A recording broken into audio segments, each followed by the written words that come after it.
You know, give 'em hell means something different these days. President Bush, 2 days ago, was talking about World War III in connection with Iran. Now think about it. He's the President of the United States. He had just spent an hour and a half sitting next to the Dalai Lama. This is true. You can't make this up. And he then went out and made a pronouncement that that if Iran didn't move away from its ambitions to create nuclear power, he's conflating it with nuclear weapons. If Iran didn't move away, then we could be moving towards World War III. I want everyone to think about this for a second. Over 100 million people perished in wars in the 20th century, most of them innocent civilian non-combatants. Over 1 million people in Iraq have already died as a result of this war. This president very loosely and carelessly raised the specter of World War III. While the administration has already selected, and this has been published, 1,500 bombing targets in Iraq. It sent Patriot missiles to the region. It's talked about using nuclear bunker busters. It's created a destabilization on Iran's frontiers. See, we're at a moment here which is very dangerous.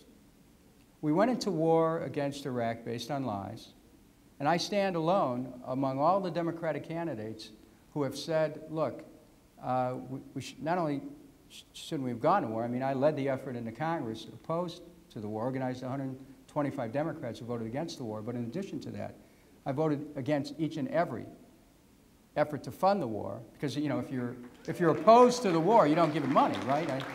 I mean, there are some people who say they oppose the war and they gave it hundreds of billions of dollars. That's a trick to be able to do that, to oppose something and give it hundreds of billions of dollars. And so, and I have a plan to get out. It's H.R. 1234, the plan to end the war. And the truth of the matter is that our Democratic Congress, if we're worthy of the name Democrats, our leaders should be going to President Bush right now and say, we're not going to give you another dime for this war, Mr. President. The funds are cut off. Bring those troops home. If we're Democrats, let's stand for the troops.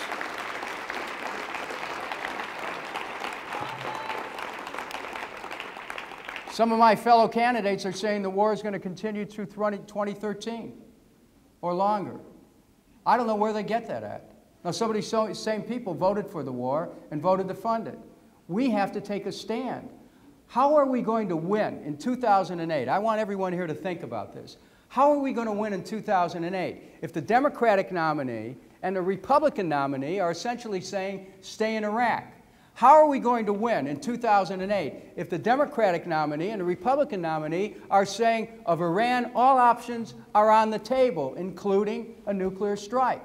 How will the Democratic Party win in 2008 if we've got a Democratic nominee who's for maintaining the for-profit health care system and a Republican nominee who's for doing the same? This is what my candidacy is about. It's about challenging the fundamental assumptions about this election, that Democrats ought to be Democrats. We ought to stand for economic progress, and we should stand for the Constitution of the United States, which is why I introduced a resolution to impeach Dick Cheney.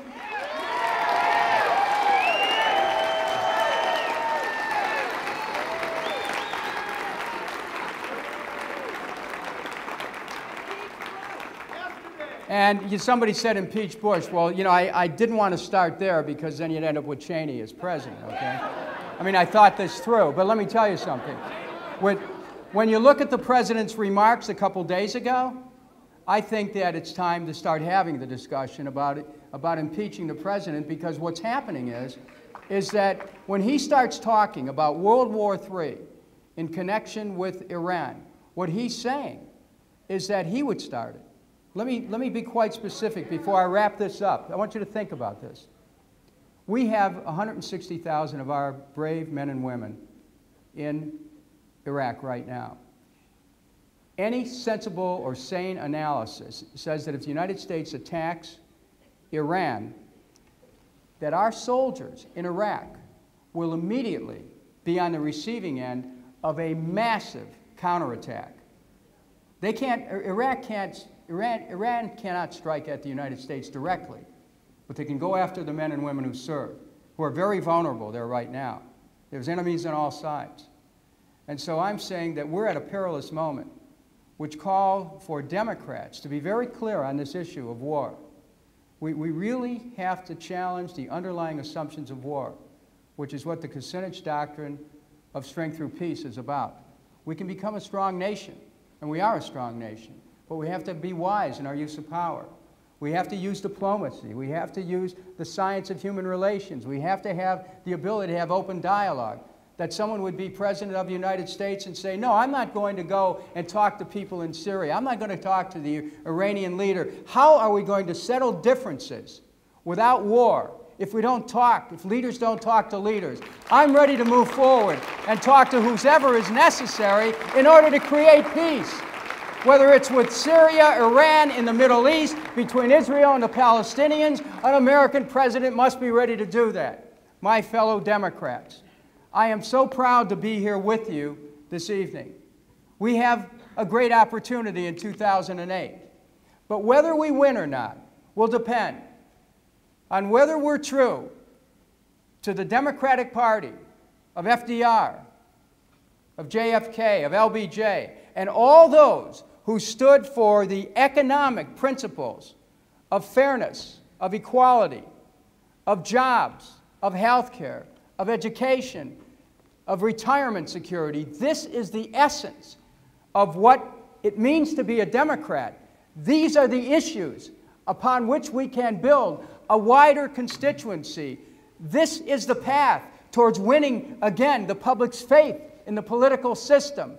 Let's join together to create this transformation in our country. Let's restore the American dream. Let's reclaim it, not only in the name of the Democratic Party, but in the name of everything that's ever been good, and in the name of our founders as well. Thank you very much.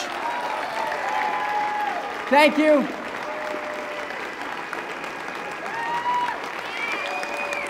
That was incredible. Thank you, everyone.